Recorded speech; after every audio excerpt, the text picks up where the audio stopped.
उत्तर प्रदेश बलिया जिले में the horizon school गढ़वाड़ Ballia में रामचरितमानस का आयोजन भव्य तरीके से विद्यालय के बालक बालिकाओं द्वारा सुंदर तरीके से प्रस्तुति दी गई। कार्यक्रम का आयोजन तुलसी पूजन कर किया गया। कार्यक्रम में मुख्य अतिथि पंडित विजय नारायण शरण जी राम कथा भागवत गीता कथावाचक रही। इस रामचरितमानस में बच्चों के द्वारा ही बता दें कि बाल कांड अयोध्या कांड मुख्य रूप से बच्चों के द्वारा सुंदर तरीके से प्रस्तुति दी गई। इसको सुनकर भक्तों और अभिभावकों का मन मोह गया। वहीं विद्यालय के प्रबंधक मनोज सिंह ने कहा कि रामचरितमानस कराने का उद्देश्य है कि बालक बालिकाओं में पढ़ाई के साथ साथ धार्मिक ग्रंथों की भी जानकारी की अति आवश्यकता है। प्राइम वीक न्यूज चैनल के लिए खास रिपोर्ट। जो आज हुआ है ये रामचरितमानस की चौपाइयों छंदों और सोरठा का बच्चों के द्वारा कंठस्थ करके गायन, जितने भी कांड हैं सभी कांडों से एक एक प्रसंग लिया गया था ताकि पूरी रामायण को समेटा जा सके। बच्चों ने उसको कंठस्थ किया। वो लगभग 6 चौपाइयाँ और 2 छंद मिनिमम उन्होंने कंठस्थ किया।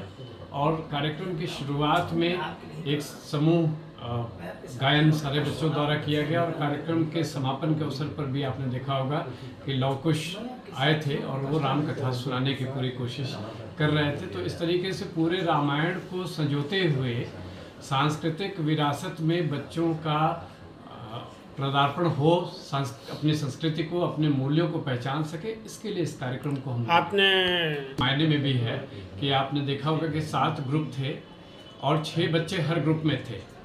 42 बच्चों में लगभग 8 बच्चे मुस्लिम परिवारों के हैं और कितना वेल ट्यून्ड उन्होंने इस कार्यक्रम को गाया। संस्कृति पर हमला हिंदू मुस्लिम की संस्कृति पे नहीं है, संस्कृति पे हमला है भारतीय संस्कृति पे। आप जो अच्छे हैं आप कैसे अच्छे बने रहेंगे, इसको कोशिश करने की एक शुरुआत है। और निश्चित रूप से विद्यालय, जैसा कि हम हमेशा कहते हैं कि समाज का एक अंग है, तो समाज का ये अंग भी बीमार न पड़े तो यहाँ से हम लोग उसमें जो भी थोड़ा बहुत उपचार कर सकते हैं उसका। कितनी मुश्किलें होगी? मूल्यों को बचाना मुश्किलें हैं। आप लोगों ने इतिहास पढ़ा होगा, रोमन सिविलाइजेशन जब गिरने लगी, जब हमारी संस्कृतियों पर हमला हुआ तो उसको बचाना मुश्किल है लेकिन असंभव नहीं है। और नारी शक्ति को लेकर के इस विद्यालय के बच्चों ने बढ़ चढ़ के हिस्सा लिया और महिला कांस्टेबल जो मौजूद थी उनसे सवाल किए। उनके लिए क्या कहना चाहेंगे जिन्होंने निडर होकर सवाल? देखिए, नारी शक्ति के लिए बच्चों ने जो प्रोग्राम किया, जो गवर्नमेंट ऑफ इंडिया का जो मिशन है, जो यूपी गवर्नमेंट का 3.0 लेटेस्ट मिशन है, इसके अलावा हर स्कूल में गर्ल चाइल्ड की सुरक्षा के लिए एक समिति बनाई गई है। एक अध्यापक के रूप में या एक वरिष्ठ होने के नाते अगर हम किसी बच्चे को सुरक्षा नहीं दे पाते तो ये अपने आप में बड़ा ही दुर्भाग्यपूर्ण है। निश्चित रूप से नारी सशक्तिकरण तब होगा जब उनके लिए सशक्त, सुरक्षित और जिसको कहते हैं कि एमिकेबल एनवायरनमेंट तैयार होगा जिसमें वो पढ़ लिख करके एम्पावर्ड हों। आज का एक कार्यक्रम अन्य बच्चों को हमेशा यही कहता हूँ कि जो रास्ता मुश्किलों का है वही फाइनेस्ट डेस्टिनेशन तक आपको ले जाएगा। और बच्चों को शुभकामनाएं। जितना मुश्किल रास्ता होगा उतनी ही अच्छी मंजिल तक आप पहुँचेंगे। हमारी तैयारी भी उसी के लिए है, हम ट्रेनिंग भी उसी की दे रहे हैं। हाँ, ये है कि ये मुश्किल है, ये कठिन है। जो चल रहा है रामचरितमानस के प्रति ये उचित नहीं है। ये हम हों चाहे कोई भी हो, उसकी नासमझी है। रामचरितमानस गोस्वामी जी लक्षणा में, व्यंजना में किन भावों से हो करके उन्होंने लिखा।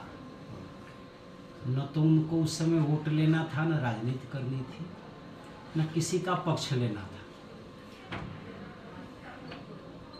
हम ब्राह्मण हो, क्षत्रिय हो, चाहे किसी वर्ण में जन्म लिए हो, गोस्वामी जी के दृष्टिकोण में अगर व्यक्ति आचरण विहीन है तो ब्राह्मण कुल में जन्म लेते हुए भी शूद्र है। एक चौपाई आप लोगों को याद होगी, नहीं दरिद्र सम दुख जग माही। तो उसके आगे गोस्वामी जी को लिखना चाहिए था कि अरबपति या करोड़पति सम सुख जग नाही। ऐसा लिखना चाहिए था ना।